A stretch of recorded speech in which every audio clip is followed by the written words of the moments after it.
I like to use a software known as Mentee, and I wanted to share this with you all as something that I piloted during the COVID times when we were online, and got some great feedback from my students, particularly the ones that are a little more introverted. So I wanted to share it with you and share some of the functionality by using it today. So if you've got your phone next to you and you want to join the presentation at mentee.com, the code's there up at the top.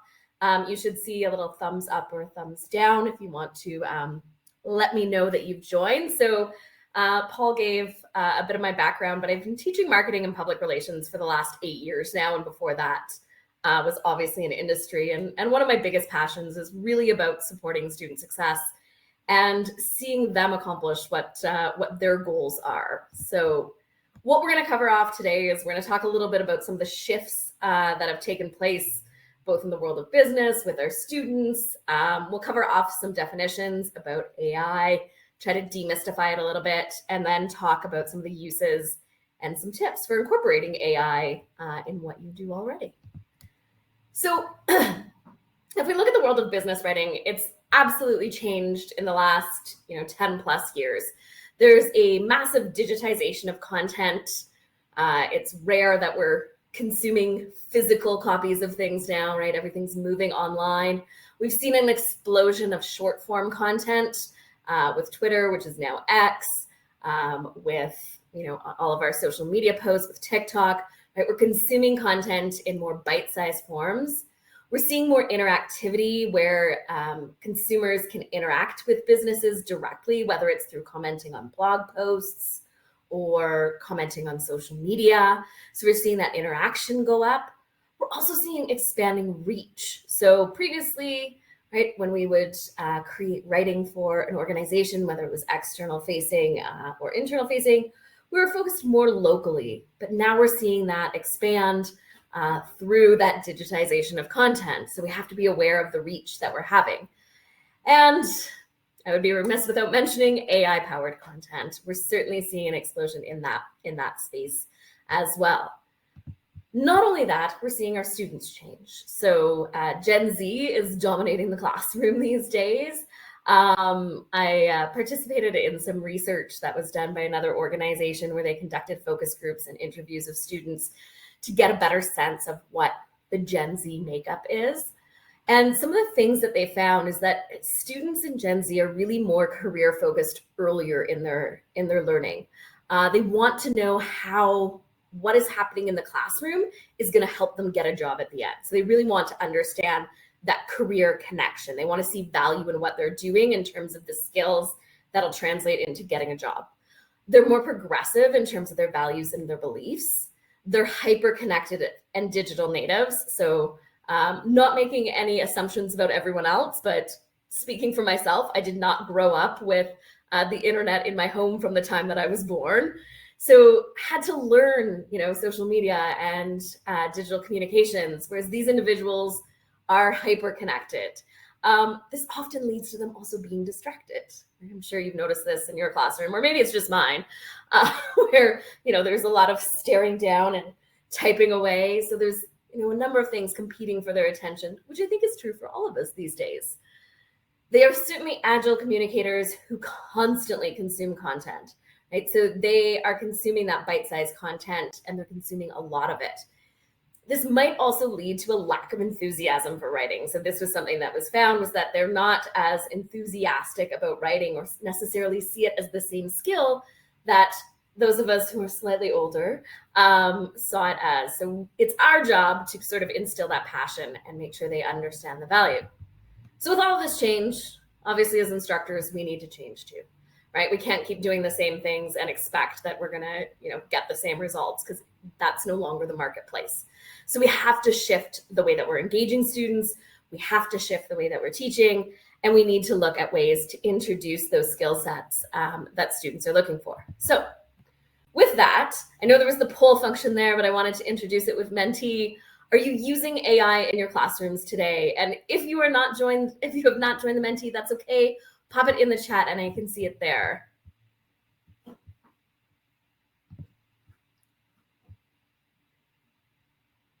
Okay. So we got a pretty even split here of folks that are and aren't using it.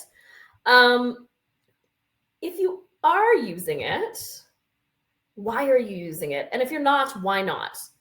And just as a little insight, I did use AI to create some of the images in my presentation, including this one. So I felt like if I was giving a presentation on AI, I should use some of it. So created some images using various AI software. So you see it as a trend, okay? Still getting familiar with it. I think that's the big piece with AI, and in terms of getting familiar with it, is that it is new. So in terms of getting familiar with it, I mean, the only way to do that is practice.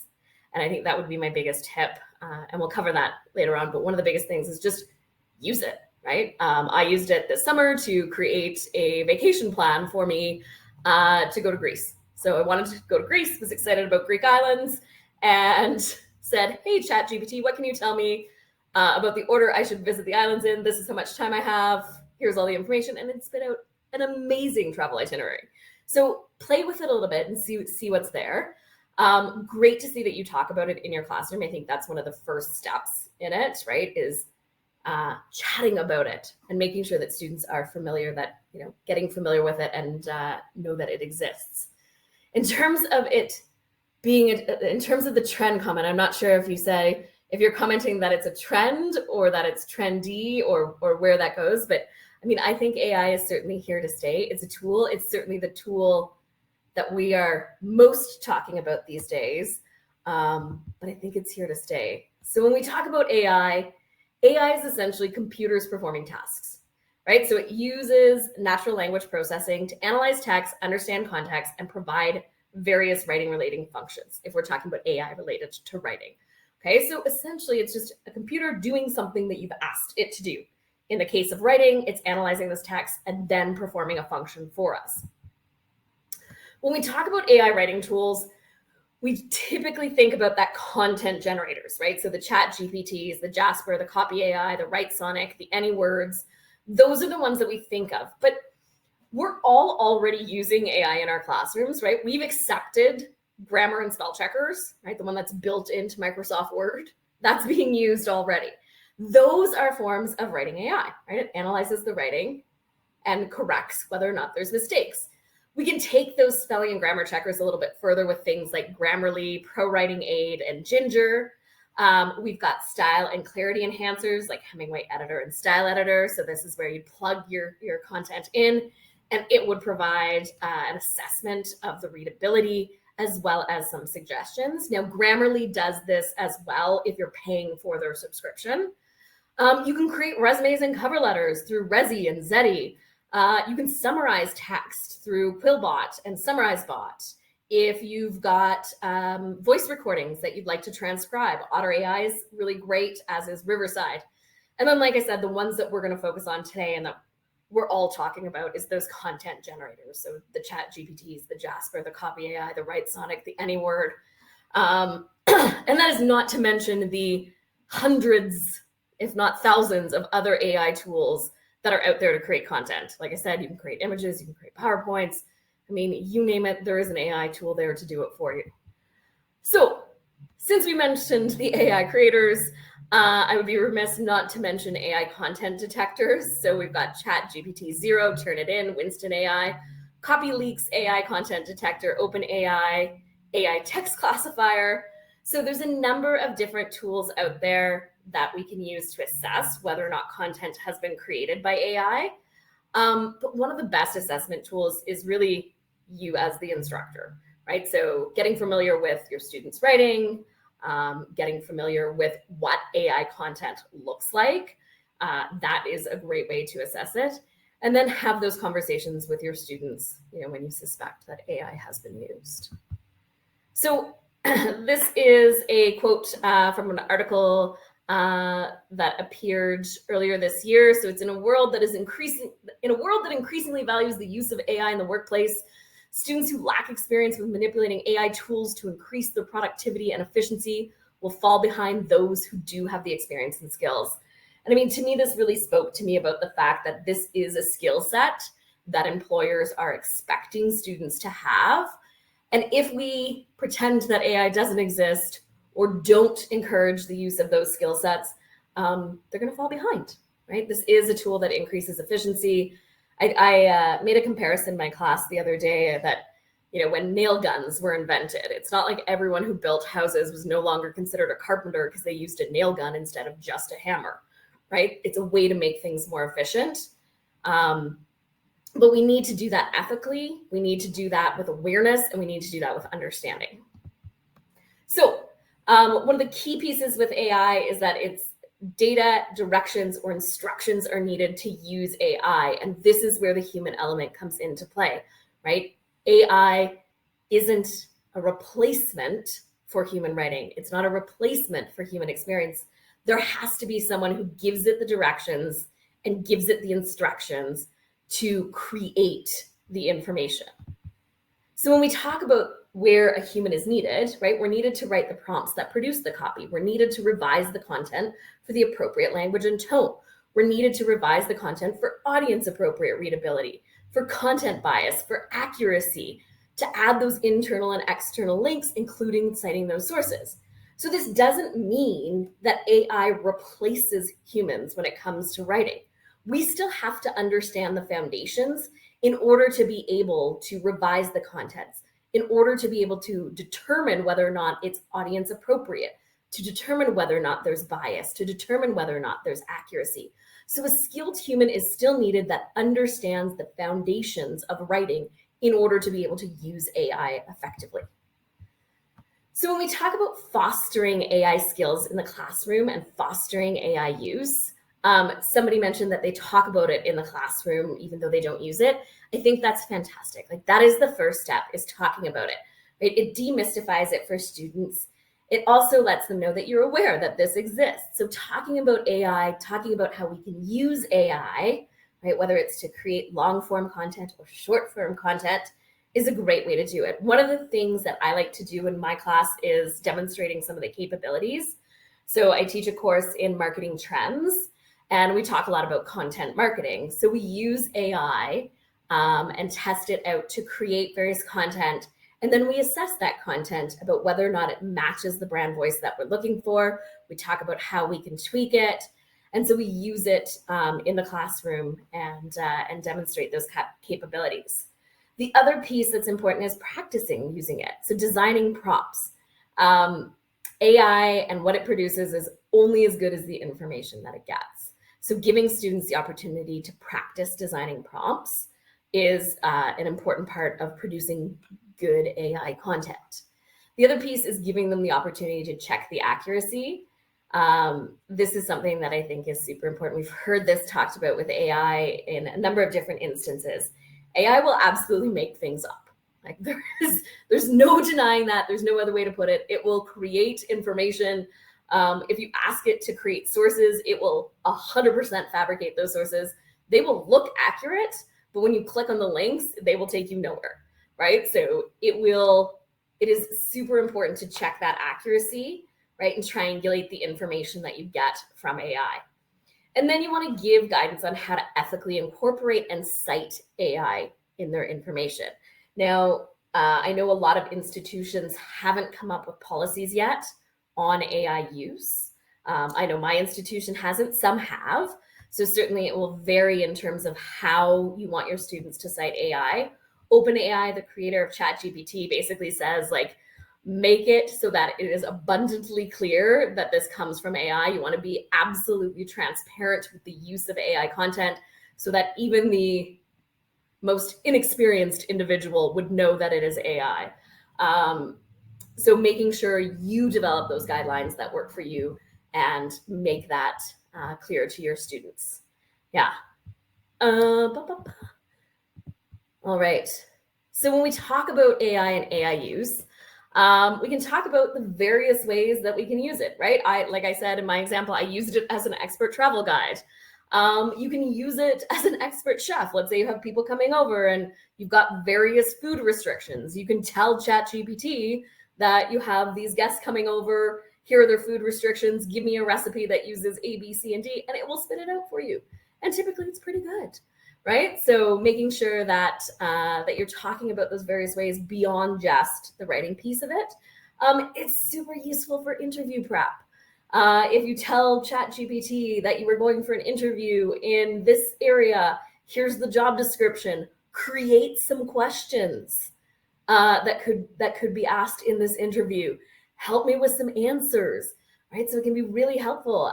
Susan said you love resume writing with it. Yeah, like it can be very helpful in getting students to demonstrate that so what in their resume, right? A lot of times students will be like, I was a waitress, I waited on tables. Well, were you any good at it? Right? So it can help pull that information out by them having prompts. We also need to talk about the not good side of AI, right? I'm sure you guys all heard the news story about the lawyer who created fake legal cases, and there was sanctions as a result. So, you know, AI does have its pitfalls. It does have its risks. It is only as good as the information that it has, and we need to be aware of those things, right? This isn't necessarily a scholarly source. This isn't something that we can just use without making sure that we check the information, right? So talking about the uses, you know, if we're talking about it from a marketing public relations side of things, creating content for social media, right? Writing those captions, giving it keywords, understanding the audience, and then building that content, it can be a great assistance when it comes to that. Right? If we think about the news cycle and the social media cycle, it's 24/7. So keeping up with that as content creators and as writers is super demanding, right? And often unrealistic. So using AI to help make things more efficient is a great way to do it. I mentioned risks and challenges. One of the big risks is copycat content. So having everything sound the same. Let's assume that every business is using AI these days. So you want to make sure that you're still developing your own brand voice, that your organization, that your business sounds like your own business, right? So that's something that students want to be aware of, is that if everybody is creating the same content and everybody's using the same thing, we're not going to get that authenticity. Like I said, factual errors, it just makes things up, right? It'll just create what it should. There's a risk of over-reliance on technology. Right? We still need to think critically. We still need to question things. And I think that's super important when we're using AI in the classroom, is that we use it and still have those conversations about how students can think critically about the content that it's creating. Privacy and data security are huge here. I know with most of my friends and colleagues who are still in industry, organizations have policies around the use of AI in terms of sharing proprietary information. Right? I would not recommend that you use AI to write your press release about a merger for an organization, right? So we want to make sure we think about how we're using it and that we coach students on that as well, right? There's information that absolutely should not be inputted into AI, because then you lose control of the data, even if it says that it's secure. Obviously, ethical concerns. AI has been proven to perpetuate bias based on the information that it has studied. So we have to be able to detect that bias and look for it in what is created by AI. So certainly we want to make sure that we're keeping that top of mind when using AI to create content and having those discussions with our students. The other piece is that it can be flagged as spam. So if you're creating AI, and students may not be aware of this, if you're using AI to create content that you're then using to boost your search engine ranking, it can be flagged by Google. So Google is saying, nope, we do not want AI copy permeating content creation. So if you just lift and copy, it will likely be flagged by Google and then de-index. So it'll actually reduce your search engine optimization instead of improving it. Some of the things we also want to discuss when we're talking about AI, so, you know, value of AI, but we still need to talk about the value of the writing process and how important it is to understand the writing process, how writing helps us formulate our own thoughts and our own ideas. I've sent the mentee presentation, so you will have access to it afterwards. Yeah. So we want to make sure we're discussing the value, right, of formulating your own thoughts and formulating your own ideas. if we think about where students are going to be in the business world, right, they have to be able to come up with their own thoughts and ideas. You want to be sure you're stressing the learning outcomes of any assignments that you're doing and the learning outcomes of the course. I think oftentimes if students understand how what they're doing and how the writing process benefits them and what that connection is to their learning and their growth, and tying it into those skills that come in the career that they're so valuing, that's something that's really important, right? If we talk about those skills that they're gaining from doing the assignments, from doing the writing, when you're in a meeting and your boss asks you a question, this is what I tell my students all the time. Like, you're in a meeting, your boss asks you a question. You don't have time to go to ChatGPT and ask it for a response. You still have to be able to formulate your own thoughts and ideas, right? So it's still super important to have those skill sets. Some of the ways that you may want to demonstrate AI capabilities in your classroom, you can use it to brainstorm topics. I think this is one of the ones that I like the most, right? Particularly if you gain a role in content creation. Coming up with that never-ending stream of content can be challenging, so use it as a brainstorming tool, right? So brainstorming different ideas, using it in that pre-writing process to come up with the ideas of what you're going to talk about. You can use it to help polish your writing, right? So I know that when I was in industry, I would have a colleague and we'd swap writing to make sure that everyone had a second set of eyes on things. AI can act as that second set of eyes for you. It can help generate outlines, right? So if you're thinking about, I'm stuck on what I want to include in this content, it can help give you some guidance. Again, it's not going to be perfect.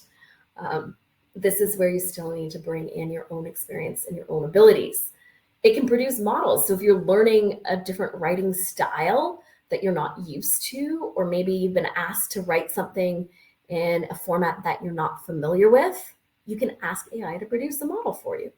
And then I like to use it to ask what's missing or where are the gaps, right? I like to take content, put it in ChatGPT and then say, where are gaps? What else would this audience like to know? What's the information? So I'll ask it prompts after I've created content as a way to use it as well. Since I mentioned designing prompts, I decided to go to ChatGPT and ask it how you design good prompts, right? Obviously, if we're using AI, we should ask it about some prompts. So I came up with a list and then for fun asked it to come up with a list, and they were quite similar.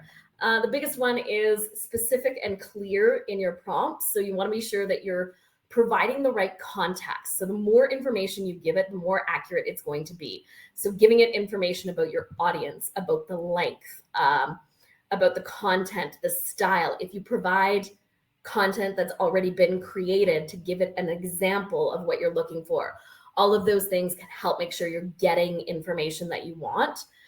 Shorter prompts are easier for it to understand. Much like everyone else in the world, AI appreciates proper grammar and punctuation, so it can really help to understand the structure. You want to be sure that you're using different variations of prompts. So you're going to get, right, the AI, the large learning language models that ChatGPT is built off of. It uses that information that you give it to try to create what it is that you're looking for. But as you write different prompts and as you change the wording slightly, it's going to give you different results. You want to also understand that ChatGPT, it's in its name, it's a conversation, it's a chat, right? So it's going to give you information and you're going to say, that's fantastic. Can you modify to include this? So understand that that back and forth is part of the process. Like I said, give those examples and then be aware of the limitations and bias. Having that understanding that there's bias and there's limitations in terms of the type of content that it pulls from, as well as limitations in the time frame of information that it uses, is something that you students want to be aware of when they're designing prompts. Checking for accuracy. I think this is probably the most important part when we're talking about incorporating AI into our work and into the writing that we're doing. We want to be sure that we're checking it for its accuracy and able to critique it honestly.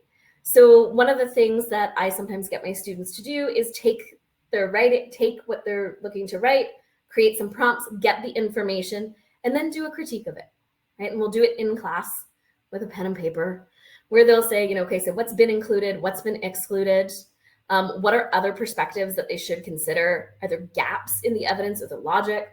Are there any evidence of bias, right? Is there any evidence of bias in the information that they've received? So being able to critique that essay or that information is really one of the first steps in getting students to understand that they're still formulating their own thoughts and ideas, right? They still have to be able to think critically in order to use AI effectively.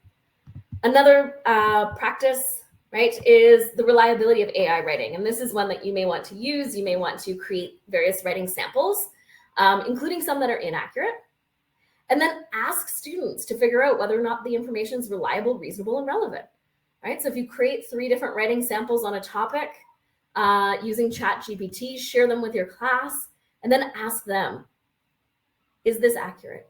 Get them to find the sources, right? Get them to do the digging to find the information and pull that out of the conversation.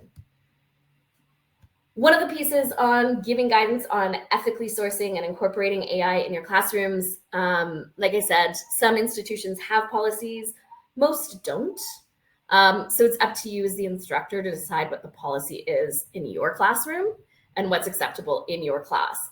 And I think it's super important to have this conversation at the start of the term, including using it in your course outlines or your course syllabus, so that students are aware of what is and isn't acceptable and what is and isn't considered good practice. There's a model that was created by Glenn Kleiman out of Stanford, and he calls it the SPACE model for AI writing.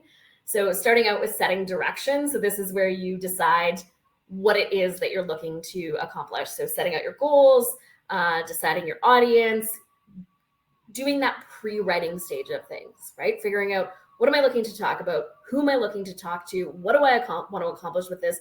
What tone am I looking to take? So you set the direction of your writing. Then still in that pre-writing stage, we're going to create those prompts, right? Using those tips from ChatGPT as well as practice. I mean, this is one of the biggest things with writing prompts is practice makes perfect. So doing it over and over again will get you better at writing prompts. From there, we move into that writing phase where we're going to assess and create. So we're going to look at the information that we've been given by our AI generator and decide what information is useful, what information isn't useful. And then we're going to take that along with our own information and create what it is, that final piece that we're looking to put out into the world. We're going to edit, right? That's always the post-writing phase. We have to make sure that we're editing the information for that accuracy, to eliminate bias, making sure that everything's correct. So some additional tips. One of the biggest ones is getting familiar with AI. Use it on your own assignments. So if you have writing assignments, go to ChatGPT, put your writing assignment in there, see what comes out, right? It will help you in understanding what students can produce. It'll also help you get better at spotting AI content if it's something that they shouldn't be using AI on. So use it on your own assignments. I have asked all my students this term to use Google Docs when creating any documents, so I can track their work in Google Docs and see their drafts if something does come up where they used AI where they weren't supposed to. You can ask them to submit their drafts, right? So that's something that can help you there. And then asking students about their work, discuss their content with them. I think that's a good way to understand whether or not students have used AI or if they've done the research, right? If they've done the research, if it's a research-based assignment and they've read the articles and they've done the research, they should be able to have a conversation about that topic beyond what's in their paper, right? If they just used AI, they probably won't be able to have that, right? So having those conversations can be a good way to assess whether or not AI was used. As I wrap things up, one of the biggest things to remember is that AI doesn't replace human experience. The best writing comes from human experience. AI isn't a replacement for that, right? It does not replace great writing and having our own experiences. It absolutely is not a substitute for the foundations. You have to understand the writing foundations to know whether or not what you're getting from AI is usable, right? So if students don't understand those foundational levels, it's not going to work. Oh, Susan, great tip on ChatGPT on Facebook. I'll have to go check that one out. And the other piece is AI is not going away, right? So I have some colleagues that I've talked to that are like, nah, it's not going to last. It's not going away, right?